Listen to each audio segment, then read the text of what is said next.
2021년 4월 29일 목요일 전반기 전도회를 위한 40일 작정 기도회. 오늘 이 시간을 통하여 우리의 죄를 고백하고 죄인에게 베푸시는 하나님의 은혜와 능력을 경험하는 시간이 되시길 기도합니다. 오늘은 마음의 찔림을 받은 자들의 두 가지 반응이라는 제목으로 은혜를 나누겠습니다. 다 같이 하나님의 말씀 사도행전 7장 51절로 54절의 말씀을 보겠습니다. 목이 곧고 마음과 귀에 할례를 받지 못한 사람들아, 너희가 항상 성령을 거스려 너희 조상과 같이 너희도 하는도다. 너희 조상들은 선지자 중에 누구를 핍박지 아니하였느냐? 의인이 오시리라 예고한 자들을 저희가 죽였고, 이제 너희는 그 의인을 잡아준 자요 살인한 자가 되나니 너희가 천사에 전한 율법을 받고도 지키지 아니하였도다 하니라. 저희가 이 말을 듣고 마음에 찔려 저를 향하여 이를 갈거늘. 성령 충만해진 초대교회는 놀라운 부흥을 맞이하게 됩니다. 예수님을 믿는 제자의 수가 심히 많아졌고 그 가운데에는 허다한 제사장의 무리도 있었습니다.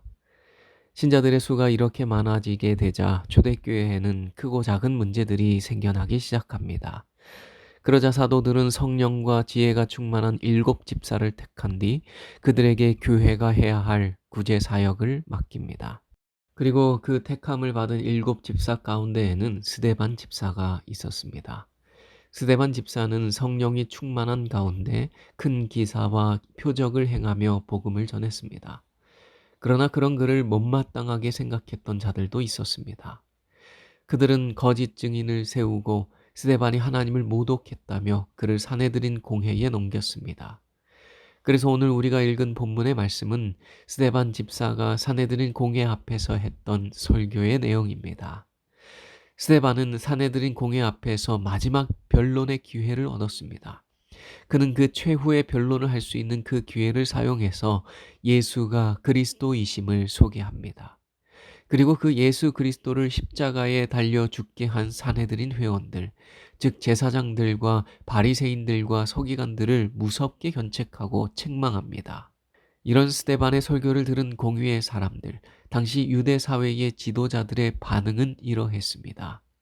저희가 이 말을 듣고 마음에 찔려 저를 향하여 이를 갈거늘. 스데반 집사의 설교를 들은 유대 지도자들은 마음에 찔림을 받았습니다. 마음의 찔림을 받은 자들에게는 두 가지 반응이 나타나게 됩니다. 첫째, 마음의 찔림을 받은 자들은 회개의 자리로 인도됩니다. 사도행전 2장 37절로 39절 말씀입니다.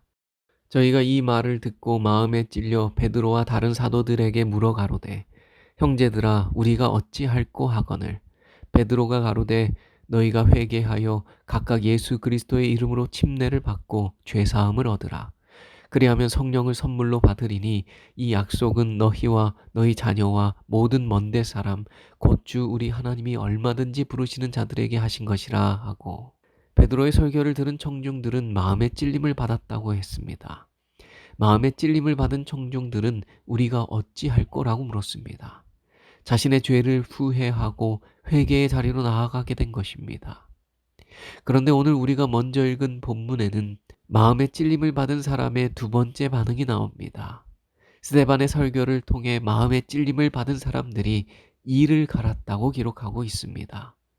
죄를 지적하자 마음에 찔림이 있었고 그 찔림으로 인하여 우리가 어찌할꼬 하며 죄를 뉘우치고 회개한 것이 아니라 분노했고 그 분노를 이기지 못하고 스데반을 죽였습니다. 그래서 누군가의 죄를 지적한다는 것은 참으로 어려운 일입니다. 죄를 지적하면 누군가는 자신의 죄를 자복하고 회개의 자리로 나아옵니다.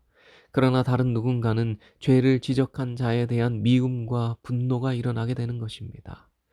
그런데 스데반은 미움을 사는 것을 두려워하지 않고 담대히 그들의 죄를 지적했습니다. 복음은 언제나 우리가 죄인임을 선언합니다. 복음은 우리에게 그 어떤 선한 것도 나올 수 없다고 말합니다. 그래서 우리가 참 그리스도인이 되려면 우리는 가장 먼저 내가 얼마나 악한 존재인지를 깨닫고 인정해야 합니다.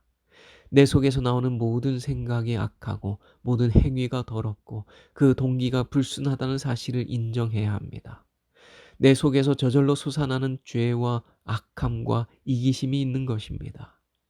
그래서 자신이 죄인임을 인정하고 깨달은 사람은 이 죄의 문제로 인해 애통하는 심정이 됩니다.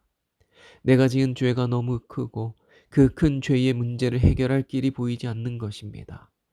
그래서 베드로의 설교를 들은 청중들처럼 우리가 어찌할 거라고 말하게 되는 것입니다. 그런데 이 죄의 그 큰 짐, 영생이 달린 이 죄의 문제를 예수 그리스도께서 해결해 주신 것입니다.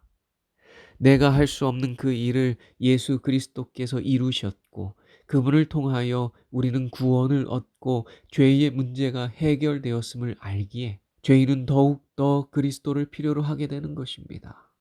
스데반은 사람들의 마음에 찔림을 주었습니다.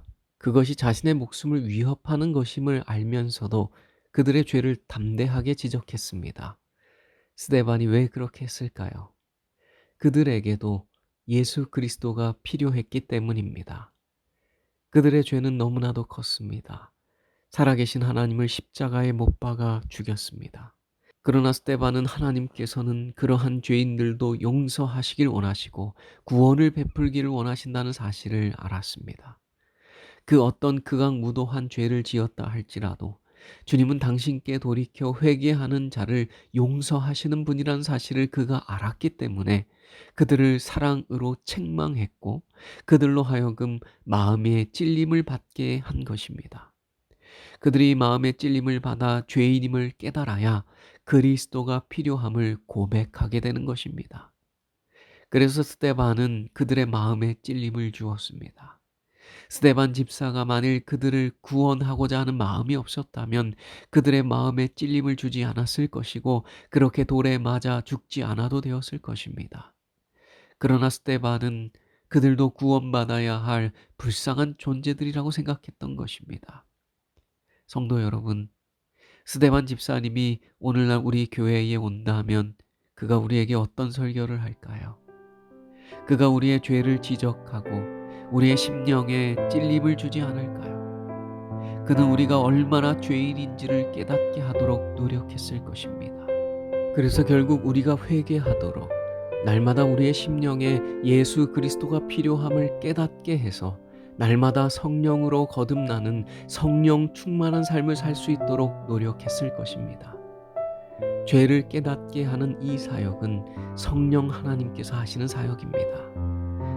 그가 와서 죄에 대하여, 의에 대하여, 심판에 대하여 세상을 책망하시리라. 오늘 이 새벽 성령 하나님께서 우리가 얼마나 죄인인지를 깨닫게 해주는 은혜, 우리의 마음에 찔림을 받는 은혜, 그 찔림을 통하여 우리가 어찌할 거라고 고백하며 회개의 자리로 나아가게 되는 그 놀라운 은혜가 저와 여러분에게 주어지게 되기를 간절히 바라면서 오늘 말씀을 드리겠습니다. 기도의 시간입니다. 오늘도 세 가지 기도의 제목을 가지고 기도하는 시간을 갖겠습니다. 첫째, 마음의 찔림을 받고 회개하는 성도가 되도록 기도하겠습니다. 둘째, 최낙은 집사님과 집사님의 가정을 위하여 기도하겠습니다. 셋째, 전반기 전도회를 위하여 기도하겠습니다. 음악이 나오는 동안 이 세 가지 기도 제목과 여러분 개인의 기도 제목을 가지고 기도하겠습니다. 하나님께서는 우리의 기도보다 더욱 응답하여 주실 것입니다.